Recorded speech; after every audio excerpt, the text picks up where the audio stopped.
ఈసారి ఎన్డీఏ వెనకే మొగ్గు చూపిన ఓటర్లు. ఎగ్జిట్ పోల్స్ అంచనా స్పష్టత. తుది విడతలో 70% పోలింగ్ నమోదు. దేశవ్యాప్తంగా ముఖ్యమైన ఎన్నికల రోజు ముగిసింది. తుది విడత పోలింగ్ శాంతియుతంగా సాగింది. అన్ని నియోజకవర్గాల్లో ప్రజలు ఉత్సాహంగా ఓటు వేశారు. దేశంలోని పలు రాష్ట్రాల్లో జరిగిన తుది విడత ఎన్నికల్లో 70% పోలింగ్ నమోదైనట్లు ఉదయం మొదటి గంటలో మందగించిన పోలింగ్ మధ్యాహ్నం తర్వాత ఊపందుకుంది. సాయంత్రానికి ఎక్కువ మంది ఓటర్లు కేంద్రాలకు తరలివచ్చారు. ప్రత్యేకంగా యువత, మహిళలు పెద్ద ఎత్తున ఓటు వేశారు. ఎన్నికల కమిషన్ ప్రకారం పోలింగ్ శాంతియుతంగా ఎటువంటి పెద్ద అవాంఛనీయ ఘటనలు లేకుండా ముగిసింది. మొత్తం దేశవ్యాప్తంగా 1.2 లక్షల పోలింగ్ కేంద్రాలు ఏర్పాటు చేశారు. ప్రతి కేంద్రంలో సిబ్బంది, పోలింగ్ బలగాలు అప్రమత్తంగా పనిచేశాయి. పోలింగ్ ముగిసిన వెంటనే వివిధ మీడియా సంస్థలు, సర్వే ఏజెన్సీలు విడుదల చేసిన ఎగ్జిట్ పోల్స్ విస్తృత చర్చకు దారితీశాయి. దాదాపు అన్ని ప్రధాన సర్వేల్లో ఎన్నికల్లో ఈడీఏ మళ్లీ ముందంజలో ఉందని అంచనా. కొన్ని సర్వేలైతే ఈడీఏకు 60 నుండి 65% సీట్లు వచ్చే అవకాశం ఉందని చెబుతున్నారు. ప్రతిపక్షం ఊహించినంత మద్దతు రాలేదని సూచిస్తున్నాయి. పోలింగ్ ముగిసిన వెంటనే పార్టీ ప్రధాన నాయకులు స్పందించారు. ఈడీఏ నేతలు మాట్లాడుతూ ప్రజల అభివృద్ధిని చూసి ఓటు వేశారు. ఈ ఫలితాలు ప్రజల నమ్మకానికి నిదర్శనమని అన్నారు. ఇక విపక్ష నాయకులు మాత్రం ఎగ్జిట్ పోల్స్ ఎప్పుడు తుది ఫలితాలు కావు, అక్టోబర్ 14నే నిజం బయటపడుతోందని అన్నారు. తుది విడత పోలింగ్ ముగిసిన నేపథ్యంలో అక్టోబర్ 14వ తేదీన ఓట్ల లెక్కింపు జరగనుంది. ఎన్నికల సంఘం ఇప్పటికే భద్రతా ఏర్పాట్లు పూర్తి చేసింది. అన్ని ఈవీఎంలను కఠిన భద్రతలతో స్ట్రాంగ్ రూమ్ లో ఉంచారు. ఎన్నికల తరువాత హర్షం, గెలుపు వాతావరణం మధ్య ఎటువంటి చట్ట విరుద్ధ కార్యకలాపాలు జరగకుండా భద్రతా బలగాలు పూర్తి అప్రమత్తంగా ఉన్నాయి. ముఖ్య పట్టణాల్లో పోలీస్ పహారా, డ్రోన్ నిఘా కొనసాగుతోంది. పోలింగ్ అనంతరం మాట్లాడిన ఓటర్లు తెలిపారు, మేము అభివృద్ధికి ఓటు వేశాం. సామాన్య ప్రజలు సమస్యలు పరిష్కరించే ప్రభుత్వమే కావాలి. ప్రత్యేకంగా యువ ఓటర్లు ఉద్యోగాలు, విద్య, టెక్నాలజీ అభివృద్ధిపైనే ఆశ చూపుతున్నారు. తుది విడత పోలింగ్ సందర్భంగా దేశంలోని చాలా ప్రాంతాల్లో పండుగ వాతావరణం నెలకొంది. ఎక్కడ చూసినా ఓటు వేసేందుకు వచ్చిన ప్రజలతో కేంద్రాల వద్ద రద్దీ కనిపించింది.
హిల్స్ ఉప ఎన్నికల్లో కాంగ్రెస్ గెలుస్తుందని ఎగ్జిట్ పోల్స్ అంచనా. 50% కన్నా తక్కువ పోలింగ్ నమోదు. హైదరాబాద్ జూబ్లీ హిల్స్ ఉప ఎన్నికకు సంబంధించిన పోలింగ్ పూర్తయింది. పోలింగ్ ముగిసిన వెంటనే వచ్చిన ఎగ్జిట్ పోల్ ప్రకారం ఈసారి కాంగ్రెస్ గెలుస్తుందని అంచనాలు వ్యక్తమవుతున్నాయి. అయితే ఆశించినంతగా ఓటింగ్ జరగకపోవడం గమనార్హం. 50% కన్నా తక్కువ ఓటింగ్ మాత్రమే నమోదైందని ఎన్నికల అధికారులు వెల్లడించారు. ఉదయం నుంచే ఓటింగ్ నెమ్మదిగా సాగింది. మొదటి గంటలో చాలా తక్కువ శాతం ఓటర్లు కేంద్రాలకు వచ్చారు. మధ్యాహ్నం తర్వాత కొంత ఊపందుకున్న మొత్తం మీద పోలింగ్ రేటు 50%కి దిగువగానే నిలిచిపోయింది. ఎన్నికల సంఘం తెలిపిన ప్రకారం పోలింగ్ శాంతియుతంగా ముగిసింది. ఎటువంటి పెద్ద గందరగోళం జరగలేదు. పోలింగ్ ముగిసిన వెంటనే పలు టీవీ ఛానల్స్, సర్వే సంస్థలు ఎగ్జిట్ పోల్స్ ఫలితాలను విడుదల చేశాయి. దాదాపు అన్ని సర్వేలు కాంగ్రెస్ అభ్యర్థి స్పష్టమైన ఆధిక్యంలో ఉన్నట్లు సూచించారు. జూబ్లీహిల్స్ ప్రజలు కాంగ్రెస్ పట్ల విశ్వాసం చూపారు.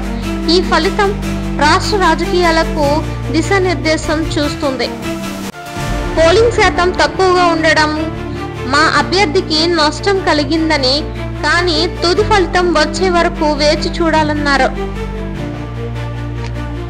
బీఆర్ఎస్ నేతలు మాత్రం కాంగ్రెస్, బీజేపీ రెండు డబ్బు ప్రలోభాలతో పోటీ చేశారు. ప్రజలు నిజమైన నిర్ణయం తీసుకుంటారని అన్నారు.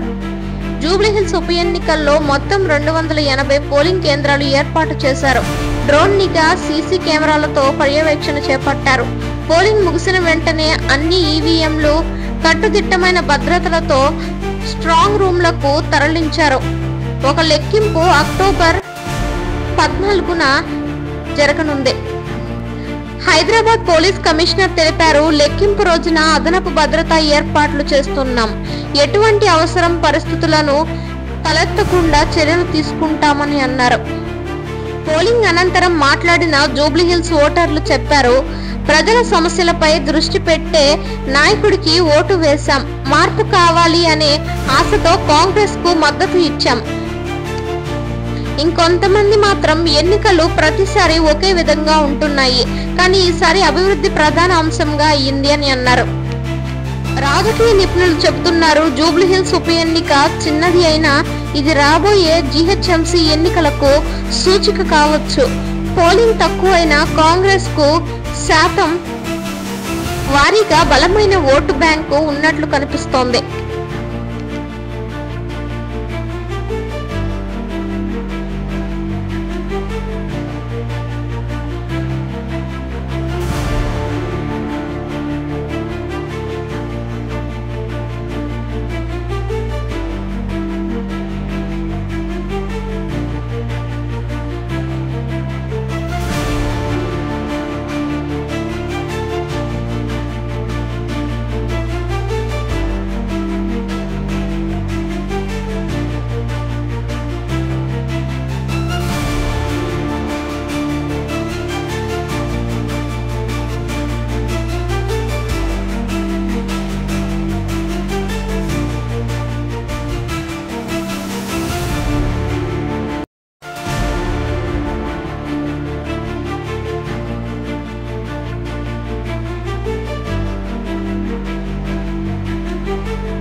ఆంధ్రప్రదేశ్ లో ఒక్కసారిగా 50 ఎంఎస్ఎంఈ పార్కులు ప్రారంభించిన సీఎం చంద్రబాబు ఈ వారం పెట్టుబడుల పండుగగా జరుపుకుంటామని అన్నారు. ఆంధ్రప్రదేశ్ రాష్ట్ర అభివృద్ధి దిశగా మరో పెద్ద అడుగు పడింది. ముఖ్యమంత్రి చంద్రబాబు ఈ రోజు ఒక్కసారిగా 50 ఎంఎస్ఎంఈ పార్కులు ప్రారంభించారు. వీడియో కాన్ఫరెన్స్ ద్వారా రాష్ట్ర వ్యాప్తంగా ఈ 50 సూక్ష్మ చిన్న మధ్య తరహా పరిశ్రమల ఎంఎస్ఎంఈ పార్కులకు సీఎం నేరుగా ప్రారంభం ఇచ్చారు. ఈ కార్యక్రమం అనంతరం మాట్లాడుతూ ఈ వారమంతా పెట్టుబడుల పండుగగా జరుపుకుంటాం, ప్రతి జిల్లాలో కొత్త పారిశ్రామిక అవకాశాలు సృష్టిస్తామని అన్నారు. చంద్రబాబు స్పష్టంగా తెలిపారు, ఎంఎస్ఎంఈ రంగం ఏ రాష్ట్రానికైనా వెన్నెముక లాంటిది. ప్రతి యువకుడు ఉపాధి పొందేలా ఆవిష్కరణలకు వేదికగా ఈ పార్కులు పనిచేస్తాయి. ఆయన తెలిపారు, ఆంధ్రప్రదేశ్ ను గ్లోబల్ మ్యానుఫ్యాక్చరింగ్ హబ్ గా మార్చాలనే లక్ష్యంతో ప్రతి జిల్లాలో పరిశ్రమలు స్థాపన అవుతాయన్నారు. సీఎం కార్యాలయం విడుదల చేసిన వివరాల ప్రకారం ఈ 50 పార్కులకు 18,000 కోట్ల పెట్టుబడులు వచ్చాయి. సుమారు 2 లక్షల మందికి పైగా యువతకు ఉపాధి అవకాశాలు కలగనున్నాయి. ప్రతి పార్కులో స్థానిక వనరులు మరియు నైపుణ్యాల ఆధారంగా యూనిట్లు ఏర్పాటవుతున్నాయి. పెట్టుబడిదారులు, వ్యాపారవేత్తలు సీఎం నిర్ణయాన్ని అభినందించారు. వారిలో పలువురు తెలిపారు, ఇంత వేగంగా అనుమతులు ఇచ్చి స్థలాలు కేటాయించడం దేశంలో ఎక్కడా జరగడం లేదు. ఆంధ్రప్రదేశ్ పరిశ్రమలకు అగ్రస్థానంలో ఉంది అని అన్నారు. ఎంఎస్ఎంఈ రంగం ద్వారా రాష్ట్రంలో చిన్న వ్యాపారాలు బలోపేతం అవుతున్నాయి. పల్లెల్లో, పట్టణాల్లో సమాన అభివృద్ధి సాధించడమే లక్ష్యంగా ప్రభుత్వం కొత్త పారిశ్రామిక విధానం రూపొందిస్తోంది. మా ప్రభుత్వం ప్రతి కుటుంబంలో ఒక పరిశ్రమ అనే లక్ష్యంతో ముందుకు వెళ్తుందని చంద్రబాబు పేర్కొన్నారు. ఈ పార్కులతో పాటు రాష్ట్ర ప్రభుత్వం యువతకు ప్రత్యేక నైపుణ్య శిక్షణ కేంద్రాలను ఏర్పాటు చేయనుంది. Engineering, electronics, food processing, textiles రంగాల్లో ప్రత్యేక శిక్షణ, మహిళా పారిశ్రామికవేత్తలకు ప్రాధాన్యత, చిన్న వ్యాపారాలకు సులభ రవాణా సౌకర్యం. పార్కులు ప్రధానంగా స్థాపించబడిన జిల్లాలు విశాఖపట్నం, గుంటూరు, శ్రీకాకుళం, అనంతపురం, నెల్లూరు, తూర్పుగోదావరి, చిత్తూరు, కడప, ప్రకాశం, కర్నూలు. ఇది ఆరంభం మాత్రమే. వచ్చే 2 ఏళ్లలో 200కి పైగా పార్కులు ఏర్పాటు చేసి 10 లక్షల ఉద్యోగాలు కల్పిస్తాం. సీఎం అన్నారు, ఉపాధి సృష్టి, పెట్టుబడుల ప్రోత్సాహం మా ప్రభుత్వ ప్రధాన లక్ష్యం. రాష్ట్ర వ్యాప్తంగా ఇన్వెస్ట్మెంట్ వీక్ పేరిట ప్రత్యేక కార్యక్రమాలు జరగనున్నాయి. ప్రతి జిల్లాలో పెట్టుబడిదారులతో సమావేశాలు, సదస్సులు, ప్రదర్శనలు నిర్వహించాలని సీఎం ఆదేశాలు జారీ చేశారు. రాష్ట్ర అభివృద్ధి, ప్రజల భాగస్వామ్యం అవసరమని ఆయన అన్నారు.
తిరుమల కల్తీ నెయ్యి కేసులో వేగవంతమైన సిట్ విచారణ. టిటిడి మాజీ ఈవో ధర్మారెడ్డిని ప్రశ్నించిన అధికారులు. దేశవ్యాప్తంగా పెద్ద చర్చకు దారితీసిన తిరుమల కల్తీ నెయ్యి కేసులో పరిశోధనలు మరింత వేగంగా పుంజుకుంటున్నాయి.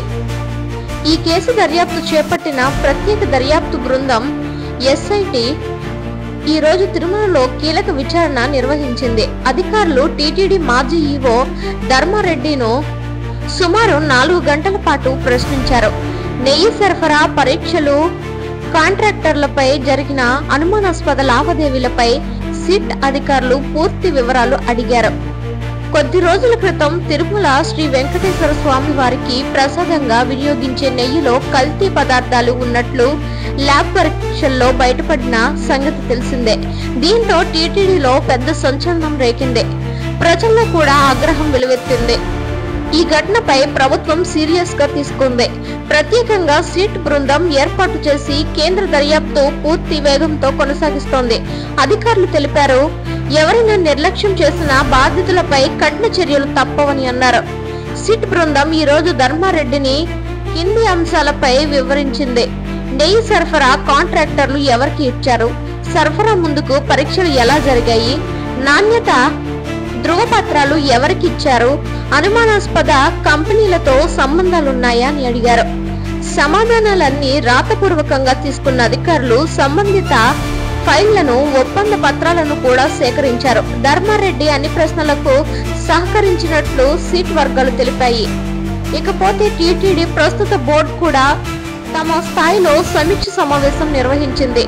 బోర్డు చైర్మన్ మాట్లాడుతూ, దైవ సేవలో నాణ్యతకు ఎలాంటి రాజీ ఉండదు, దోషులు ఎవరైనా క్షమించమని హెచ్చరించారు. సిట్ అధికారులు రాబోయే రోజుల్లో ఇంకా 5 అధికారులను, సరఫరాదారులను విచారించనున్నారు. మరిన్ని ఆధారాలు సేకరించి నిజాలు వెలుగులోకి తేవాలని ప్రయత్నిస్తున్నారు. కల్తీ నెయ్యి విషయం వెలుగులోకి వచ్చిన తరువాత భక్తుల్లో ఆందోళన నెలకొంది. అయితే టీటీడీ అధికారులు స్పష్టం చేశారు, ఇప్పుడు ఉపయోగిస్తున్న నెయ్యి మొత్తం ల్యాబ్ టెస్టులు పూర్తి అయ్యాయి, నాణ్యత పరంగా ఎలాంటి సమస్య లేదని అన్నారు. ఆంధ్రప్రదేశ్ ప్రభుత్వం ఈ కేసుపై రోజువారీ నివేదిక ఇవ్వాలని అధికారులను ఆదేశించింది. ముఖ్యమంత్రి కార్యాలయం నుంచి కూడా సమీక్ష జరుగుతోంది. తిరుమల పుణ్యక్షేత్రం పవిత్రతను కాపాడటమే మా ప్రధాన కర్తవ్యం అని మంత్రులు పేర్కొన్నారు. సీట్ తదుపరి చర్యలు. రేపు తిరుమలలో సాంకేతిక నిపుణులతో సమావేశం. కల్తీ నెయ్యి నమూనాలపై మరోసారి ప్రయోగశాల పరీక్ష, సరఫరా కంపెనీల బ్యాంక్ ఖాతాల పరిశీలన, కాంట్రాక్ట్ ఫైళ్లను సీజ్ చేయడం. భక్తులు సోషల్ మీడియాలో విస్తృతంగా స్పందిస్తున్నారు. ఎవరైనా పవిత్ర సేవలో కల్తీకి పాల్పడితే తీవ్రంగా శిక్షించాలని కోరుతున్నారు. కొంతమంది భక్తులు వ్యాఖ్యానించారు, ఇది కేవలం టీటీడీ వ్యవహారం కాదు, భగవంతుడి సేవలో నిష్కళంకతకు పరీక్ష అని అన్నారు.